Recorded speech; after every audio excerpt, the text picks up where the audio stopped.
nous allons d'abord rendre grâce à Dieu, le Tout-Puissant, qui nous a permis d'avoir cette victoire. Et comme vous dites, une victoire éclatante du président Macky Sall et dès le premier tour. Notre stratégie a été simple, c'est une stratégie du travail. Parce que le président Macky Sall a fait de grosses réalisations, de sorte qu'au regard de ces réalisations, les Sénégalais ont été prêts à lui confier un second mandat. Parce que partout où vous allez au Sénégal, aussi lointain que soit la commune, le président Macky Sall a marqué son empreinte. À travers quoi? La rupture des inégalités sociales, notamment en faisant que des villages qui n'ont jamais eu l'électricité depuis les indépendances ont eu l'électricité. Des zones qui n'ont jamais eu de l'eau depuis les indépendances ont eu de l'eau. Alors que lorsqu'il manque une goutte d'eau à Dakar pendant une seule journée, on pense que c'est la fin du monde. Et pourtant, des localités peinent à accéder à cette eau qui est indispensable à la vie. Le président Macky Sall s'est soucié également de ceux qui n'ont pas accès aux soins, qui sont de première nécessité. Il a fait en sorte, avec la couverture maladie universelle, que chaque Sénégalais, où qu'il puisse être, puisse se soigner. Le président Macky Sall a aussi fait, à travers les bourses de sécurité familiale, que chaque Sénégalais se sente concerné par les ressources de ce pays. Parce que les pauvres n'étaient jamais concernés par ce qui se passait dans notre pays. Mais à travers la bourse de sécurité familiale, tout citoyen sénégalais, en tout cas dans le besoin, a pu accéder aux richesses de ce pays. Il a également promis d'autres perspectives au Sénégal.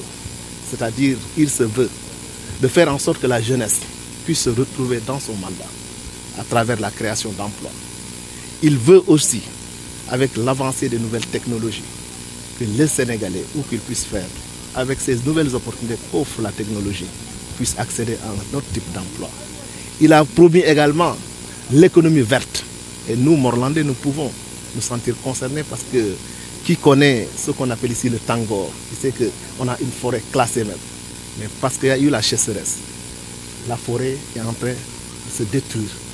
Et avec la politique foncière inadaptée, la forêt est en train d'être transformée en zone d'habitation, alors que c'est avec cette économie verte qu'on peut aspirer à plus de pluviométrie et plus de possibilités de développement. Donc c'est fort de toutes ces réalisations et des perspectives qu'il donne aux Sénégalais que les Sénégalais ont voté massivement pour lui à 58,26%. Donc ça, c'est la stratégie du travail. Le reste, c'est nous autres responsables, chacun dans sa localité concernée. Nous avons été au contact des populations, comme je suis en train de le faire aujourd'hui, pour leur expliquer les réalisations, pour les rendre visibles, mais pour leur expliquer également les perspectives que le président de la République leur promet jusqu'en 2024 pour son second mandat, mais pour le Sénégal jusqu'en 2035 parce que le plan Sénégal émergent va jusqu'en 2035. Donc c'est fort de tout cela.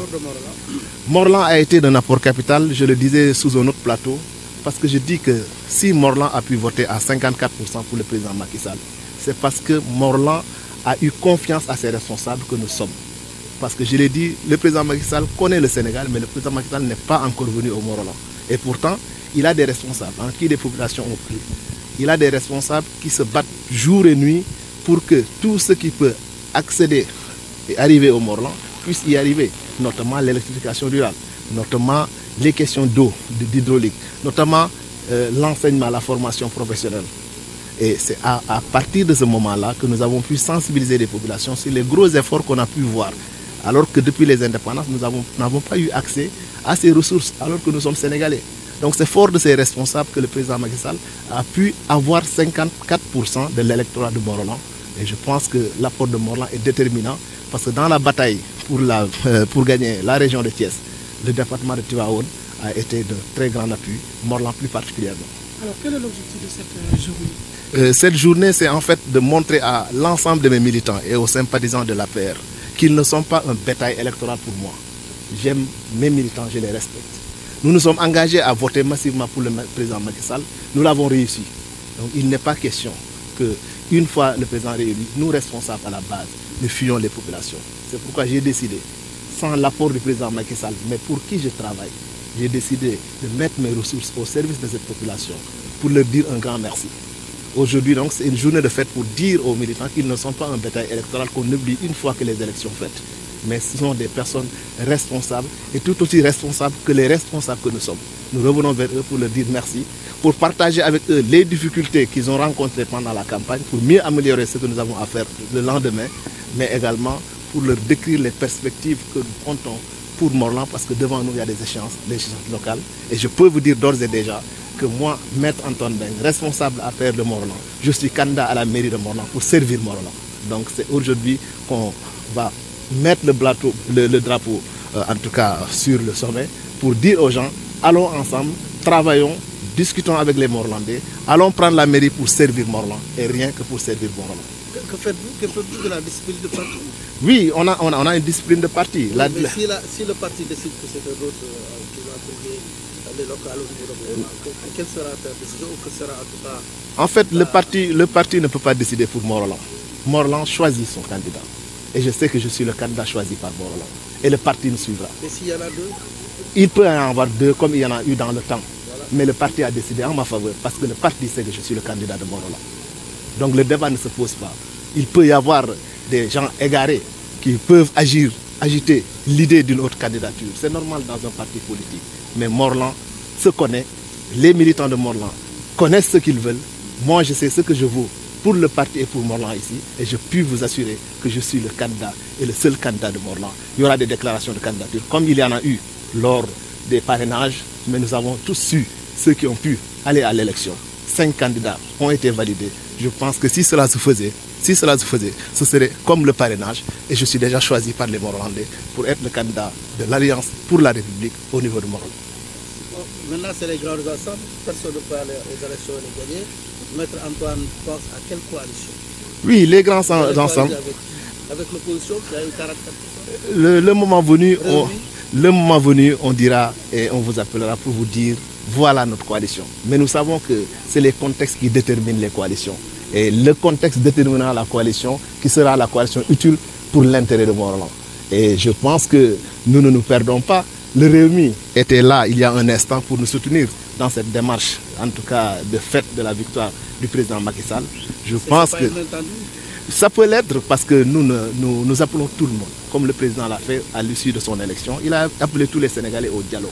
Ici au niveau de Morlan également, nous appelons toutes les bonnes volontés. Tous ceux qui œuvrent pour l'intérêt général de Morlan, nous les appelons à ceux qui se mobilisent pour travailler pour Morlan.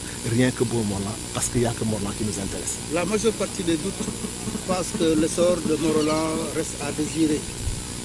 Le sort est trop lent, j'allais dire. Et puisque le lac Takma s'est tari, le problème foncier qui se décline presque chaque mois ou chaque 3 mois.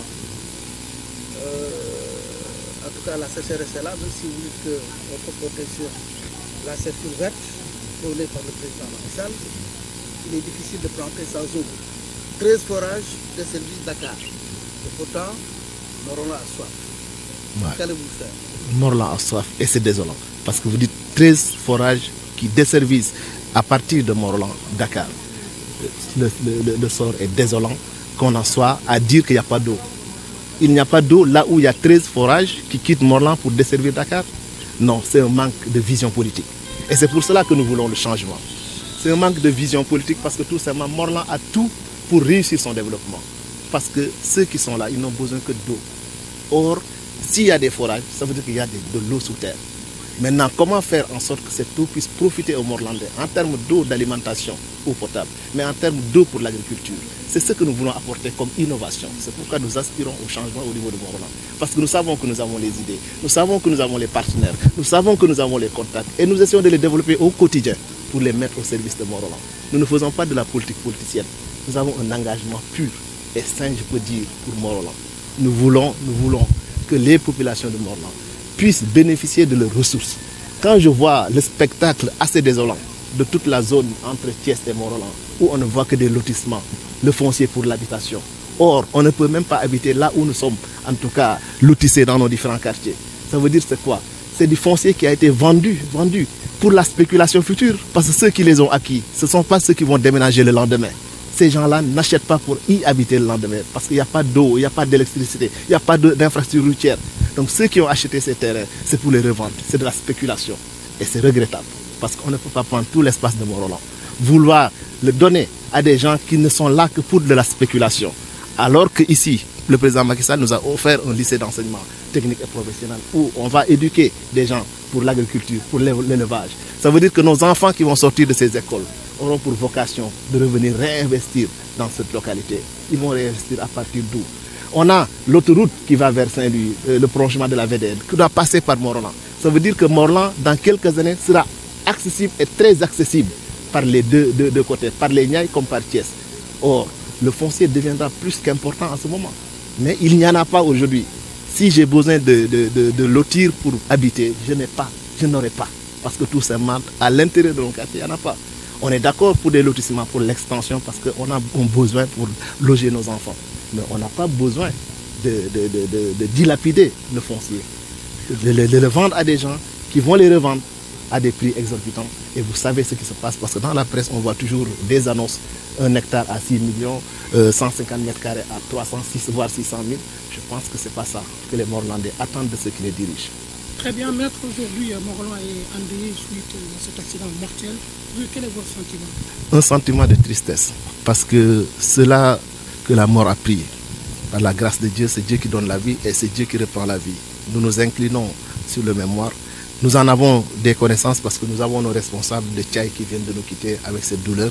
Nous avons des responsables de Ngikfal qui viennent nous quitter parce que parmi les accidentés, il y a nos militants dedans. Donc nous nous inclinons sur leur mémoire. Prions Dieu qu'il les accueille à son paradis céleste.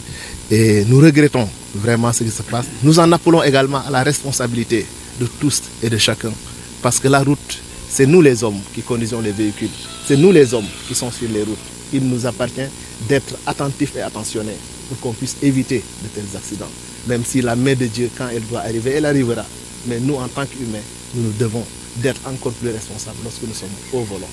Que Dieu accueille ces personnes dans son saint paradis. Parce qu'ils étaient partis pour la prière. C'est facile de renverser la tendance quand on sait que beaucoup de nous pensent que c'est Yves qui c'est Yves qui réalise. Vous avez cité tout lycée d'enseignement professionnel. Les gens vous diront que Yves moo ko def. Yves moo tabax, Yves moo joxe, Yves moo maye. Est-ce que ce sera facile pour dire de l'autre? Oui, ça sera d'autant plus facile que les Morlandais sont conscients de ce qui se passe. Yves est le maire de Morlan. Naturellement, si le président de la République doit construire un lycée au Morlan, il passera par le maire. Mais on sait tous que la mairie n'a pas les potentialités ni les ressources pour construire un lycée. Nous savons tous que l'électricité qui est là, ce n'est pas une compétence transférée, donc ce n'est même pas du ressort du maire. Nous savons tous que l'hydraulique n'est pas une compétence transférée, ce n'est pas du ressort du maire. Donc nous savons que c'est le président Macky Sall, pour qui nous travaillons d'ailleurs, qui est en train de nous rendre la monnaie. Parce que si nous travaillons pour le président Macky Sall, c'est parce que nous savons qu'il est en train de réaliser de grandes choses au Sénégal, et particulièrement à Morolan. Le maire peut se couvrir du manteau pour dire que c'est lui, mais nous ne sommes pas fous. Nous savons où se trouvent ses limites, nous avons conscience. Il est de notre rôle et de notre devoir. Il est de notre rôle et de notre devoir de leur faire comprendre. Parce que, vous voyez-vous, je dis la politique n'est pas un métier. Ce n'est pas un métier. Quand vous faites 10 ans à la tête d'une commune, je pense que si vous n'y êtes pas, vous ne voulez pas y demeurer pour des intérêts personnels, vous devez passer à autre chose et passer le témoin. Parce que Morlan a des fils qui peuvent suppléer. Yves n'est pas éternel. Il n'est pas éternel, il faut qu'il pense à la relève. Donc nous sommes là comme une alternative, et une alternative crédible, parce que nous saurons apporter plus qu'il n'en a apporté au Morolan. Les populations sauront nous comprendre, et il est de notre rôle et de notre devoir de les informer, de les sensibiliser pour cela. waaw bésu tey day bésu taseeg suñu militant won leen ni jàppewuñu leen comme li ñuy wax bétail électoral maanaam ab jur goo xamante ne da nga leen di jël ca boo leen soxlaa waaye boo paree ci ñoom rek dem sa yoon mais dañ leen di won ni ñook ñoom a yem lu ñu ma jiiteel yëpp man cër bi ñu ma jox laa leen delloo ci cër xam ni ñoom pour ñu ànd ak ñoom woo leen pour ñu woteel président Macky Sall bu ñu wotelee président Macky Sall war nañu mën a dellu sargal leen ne leen moo lañ leen ñaanoon mayeen ngeen ñu ko donc loolu moo waral tey ñu woo leen ñoom ñëpp ne leen comme ñoo àndoon sonn na ci ñetti semaine campagne électorale dëkkoo dëkk dugg nañ ci waxtaan ak nit ñi ngeen ànd ak ñun woteel président Macky Sall kon tey dañ leen di delloo njukkal donc tey bésu delloo njukkal militants yi ndax coono bu ñu daj ñaanal leen yàlla fay leen seen xol parce que defaluñu leen dara mayuñu leen dara mais dañu xam ni li ñuy woote yéene Morlan Jàmmara te gis nañ ni président Macky Sall bi ñu àndal la muy def ci réew mi ku dara jàppale la ñu jàppale ko looloo tax ñu ñëw fi tey di leen sargal di leen gërëm nekk ci seen teewaay. yan pexe ngeen lan ba yegg fii ci résultat. pexe yi mooy liggéey rek wax naa ko sànq pexe yi liggéey la parce que président Macky Sall laataa muy dem élection liggéey moo ko fa yóbbu parce que dafa ñëw lépp luy inégalité sociale maanaam ñàkk méngoo bi am ci dëkk bi moom mu bëgg koo dakkal parce que boo xoolee ba xool am na gox yoo xamante ni indépendance ba tey amuñu électricité am na gox yoo xamante ne indépendance ba tey ndox mu baax bi ñuy naan sax amuñu ko te tey jii boo demee capitale Dakar ndox bu coupé benn fan sax ñu yaakaar ne àdduna dafa tukki alors que ñooñu ci Sénégal lañu bokk li waa Ndakaaru yelloo nañ ko donc ñooñu indépendance ba tey mënuñu am ndox bu baax président Macky Sall ñëw indi ndox ci gox yooyu indi courant ci gox yooyu xam nga loolu day indi équilibre social parce que doom yoo xamante ci ay sondeel lañ doon jàngee leçon bu ñu amee courant seen bàyyi dañuy noppalu déjà jàng bi day yomb taux de réussite bi day élevé wu président Macky Sall ñëw également indi faju mooy couverture maladie universelle parce que day tax nit ku mënta feebar am loo xamante ne boo ko fa yóbboo kayit bi boo ko wanee nit ñi mën laa jël en charge indi bourse familiale mooy maanaam ndimbal boo xamante dañ ko jox ay néew ju doole ñu won leen ni réew mi nga bokk sa saagam ni liggéeyoo amoo foo jàpp sax mais réew mi mu ngi lay xalaat mu ngi lay gëstu mu am lu mu lay compal loo xamante ni boo ci góorgóorlu mën a defar sa bopp donc loolu la président njëkk a def loolu mooy li ñu tax a mën a gagner élection ci liggéeyam mais bu weesoo liggéeyam moom mandat bu muy dëmmal dafa am lu mu ci fas yéene mooy waxambaane yi fexe ba ñoom ñu am liggéey mooy le problème de l'emploi nee na économie verte mooy maanaam ñu fexe ba nuñ koy waxee forêt bi ñu defaraat ko parce que bu ñu amul taw tey ñàkk am forêt ñàkk am reboisement yooyu mu fexe ba ñu delloo loolu lu mel ni tundu Morlan dañu bokk sax ci li ñuy wax forêt classée mais dem na bay yàqu li koy yàq mooy ni que dañ ko jël bu ko def ay dëkkuwaay ci dëkkuwaay yoo xamante ne du lu gën a càmp parce que li ñu gën a càmp mooy xale yi fu ñu dëkk comme gox gii ma nekk nii ñu fexe ba ñi fi dëkk ku ne am terrain bu mën a dëkk mais boo daggee ay li newoon tool ay kër mu leer la ne ñi ngi ko daggal dëkk guñu donc ñooñu dañuy jël pour jaayaat ëllëg tuumarankeel gox gi la parce que dinañ dem ba toll foo xamante ni doom yi dinañu bëgg a dëkk duñu mën a dëkk daañu bëgg liggéey foofu duñu fa mën a liggéey surtout bu ñu xamee ni président Macky Sall tabax na fi ab lycée boo xamante ne lañ fay jàngale mooy nan la ñuy bayee nan la ñuy sàmmee ñooñu bu ñu fi génnee bu ñu waree sàmm wala bu ñu waree bay war a nekk ay ingénieur ñuy jàppale wax gox gi duñu sax am suuf suñuy bayee donc loolu xaw nañoo tiital lool yaakaar nañ ni ku bëgg a gox gi waroo doxee noonu. man dong rek taxul nit falu ci jamono ji. waaw moo waral ay kuréel yu bëri di dajaloo. ñu ci dëkk ci nasaraan coalition. yow maître da nga bëgg a nekk maire de Morlan. dem ko bëgg a nekk loolu mooy sama yéene bëgg gi ma bëgg a gox gi parce que maire bi du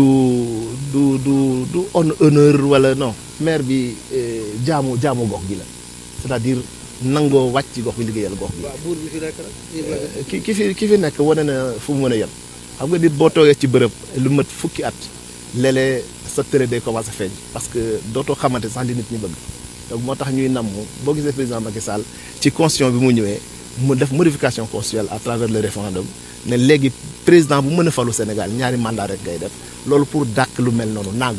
mais bokkul ci biir yi local yi moom gars yi dañuy nekk maire ba. moo tax dañ ci war a jëlee njàngat parce que Sénégal bu rëyee ak ni mu rëyee yëpp xam nga ci la nit yelloo yàgg fa pour mën faa liggéey mais ba ñu gisee ni ñaari mandat rek doy na pour nga mën a abal loolu mooy wane ne tund wi du wenn doom rek a fa judd ay doomi a fa judd te def naa doom yooyu yëpp am nañu barke boo xamante ne war nañoo mën a taxawal liggéeyal tund bi kon bu kenn yaakaar ni yow rek yaa mën a liggéeyal tund bi boo fa defee fukki at bàyyil sa nawle mu ñëw liggéeyal tund bi parce que loo fay gën a yàgg rek di jéem a da ngay mujjee nekk buur parce que la war xamatoo ko la nga waral defal nit ñi dootoo ko xamati parce que da ngay miin ba doo xamati loo war def ak loo warul def loolu nag lañu bëgg a mu denc ci tund bi. coalition contexte moo koy déterminer. réew mi ñëw nañ fi léegi. parce que woo nañ leen ci mbir mi parce que démocratie lañ nekk. loolu li muy tekki mooy ni que li ñu ñor mooy Morlan te ku Morlan soxal mën nañ laa woo ci liggéeyal Morlan donc coalition li koy déterminer contexte électoral moo koy déterminer bu laajee ni contexte électoral bi ñu dajaloo ak waa réew mi liggéey pour jël mairie bi dañ koy def amuñu ci luñ ciy làkk. bu laajee yeneen parti dañ koy liggéey ak ñoom. lan ngay def ci discipline de parti bu dee bu doxee dafa. waaw discipline de parti bokkul ak tànnal gox parce que discipline de parti bokkul ak waa Morlan lu ñu bëgg te li ma gis mooy ni que waa Morlan man la ñu bëgg ma nekk seen maire. bu dee am na ñaareel keneen. bu amee ñaareel mooy li may wax rek xam nga parti ku ko neex mu ni mën a waaye fii Morlan li leer ba leer mooy ni que bañ ci tolloo woon parti bi xam ne ni man la mu dëggal ko man ma dem jàmmarloo fii ñu toll nii tey gis nañ ni man la waa Morlan gis nañ ni ci parti bi man la donc loolu du discipline de parti loolu tund bi mooy tànn donc tund bi bu tànnee parti bi mooy discipliné wu ànd ak militants yi parce que parti bi militants yi lay liggéeyal militants yi lañ bëgg moo war a nekk bëgg-bëggu parti yi. alors fukki forage ak ñett di nandal Ndakaaru ak li ko wër tey Morlan am jafe-jafe ci wàllu ndox nga bëgg a nekk maire mu bëri ay jafe-jafe yoo xamante ne ñu ngi koy xaar li ni mel lan moo fi doon si taxawaay. loolu lu ñu war a métti lu la parce que mënoo am fukk ak ñetti forage yuy jógee Morlan di nandal Ndakaaru ba Morlan ba pare Morlan di mar ak xiif wala nit ñi bëgg a liggéey seen tool kenn mënu cee jot loolu dafa war a jeex te bu ma ñëwee dama fas yéene mu jeex parce que Morlan ñàkkul ndox ñàkkul alal mais ñàkkee ñu am gis-gis buy tax mu sokkaliku loolu moo fi ne parce que nit ñi bu ñu amoon forage bay seen tool duñ ko joxe parce que juddoo ci bay man mii ci bay lañ ma fayal école ba ma mën a nekk avocat tey donc suma bay bu ñëwoon fii ñu ni ko tool yi tax kii nga jur fayal ko école ba mu nekk avocat tool yooyu amu ci benn sañ-sañ surga la nar a nekk kon bokk defe naa dinañu mere ñun ñëpp donc loolu moo nar di nekk ci Morlan nii parce que tout simplement ñi fi nekk seen vision pour man méngawul ak jamono parce que boo xoolee tey dans le monde tout se développe à partir de l'agriculture yow nga war a am agriculture am ay baykat de métier de profession parce que waa Morlan même bu ñu jàngul école la ñu xam ci bay ñi jàng école xamuñu ko donc tey jii mettre les mécanismes en place pour que ndox moomu di jóge Morlan di servir ñeneen mën a dellu di servir Morlan ñoom ñu liggéey am alal naat loolu bu ma ñëwee incha allah mën naa ko def ak ñoom parce que am naa pexe yi am naa relationnel bu ma mën a tax ma def ko te su boobaa incha allah naa ko def. dina yeewu ak dëj ak yóbbu na ñeent juróom ci seeni doom ci sa yëg di ko mettitlu parce que accident bu ñu dal la parce que suñuy responsable yi dëkk Thiaye fii lañ jóge sànq ndax am nañ fa ay nit ñu gaañ ci accident boobu suñuy responsable yu nekk Ngik Fall également fii lañ jóge parce que am nañu ñi fa gaañu kon boog lu ñuy mettitlu la di ñaanal ñooñu yàlla baal leen seeni bàkkaar te xare leen aljana yu gën a kawe waaye di ñaax nit ñi parce que tali yi ñun ñoo ciy daw parce que oto boo bàyyi ci tali dawal boppam nit mooy dugg dawal ko ñu gën a am responsabilité xam ni tali bi war nañoo daweek xol bu yaatu mayante muñalante loolu mooy tax ñu moytu lu mënul ñàkk parce que yàlla moom bakkan nekk saa yu ko neexee mu jël ko bu ko naree jël ci accident dina ko jël ci accident mais ñun lii suñu cër en tant que doomu aadama nañ koy def di mayante di moytante di daw ndànk dal ndànk am na sëriñ bu koy wax kon bokk ñu ngi ñaanal ñooñu yàlla xare leen aljana yi gën a kawe. mbër nga dajal Yves Laye Ciss faloon nañ ko fi buur yow ñu ngi lay waaj a fal buur wala ñu ngi lay waaj a sagat buur ak buur bu ñu daje moom du yomb de parce que benn. waaw ba buur boobu bu newoon buur de màgget na ma ne ko bu nekkoon buur de màgget na donc dañ koy falaxee rek mu dali fale dañ koy falaxee rek mu dali fale buur màgget ba dañ koy falaxee rek mu dali fale mu nekk le prince héritier nekk roi loolu nekk tund Morlan loolu amu ci tund Morlan loolu amu ci mën ngaa def sa bopp buur de waaye doo ko jàllale sa doom parce que ay yeneen doom ñu ngi toog di xaar bëgg a liggéeyal Morlan te ñooñu waa Morlan gis nañ leen ci seen soxla lañ taxaw li ñuy ñaan nag ñu waa Morlan ñooy fal bu wees ko yàlla parce que yàlla mooy joxe nguur waaye da koy jaarle ci ay nit tund bi mooy fal ñu koy dirige ñu ngi ñaan yàlla nag yéene bi ñu am ñu fekk ñu ci yéene boobu fal ñu te yàlla buñ leen rusloo bu ñu fale yàlla nañu yàlla may bu loolu amee kattan ñu koy liggéeyee ba ñu njëriñ leen njëriñ Sénégal bu yomb ñu jëli sa bopp ak xelal yu ci ñeneen Yves dafa fi ñëpp Yves la ñuy wax Yves boo def Yves boo tabax Yves mooy joxe Yves mooy dem si dëj yi waaw yow est-ce que yaa ngi dem ci dëj ak gerte yi sax yow la ñu gën a gis de. attention de. la proximité là la stratégie de proximité elle est très importante. mais loolu léegi yow foo toll si loolu. loolu waa Ndakaaru il bëgg kii waa Morlan seen coofe la bëri ci man moo tax dañuy naan dañ may bëgg gis tout le temps waaye xam nañ ni maa ngi fi ci lu xew yëpp mënuma nag am présence bi Yves am parce que mooy maire Morolan.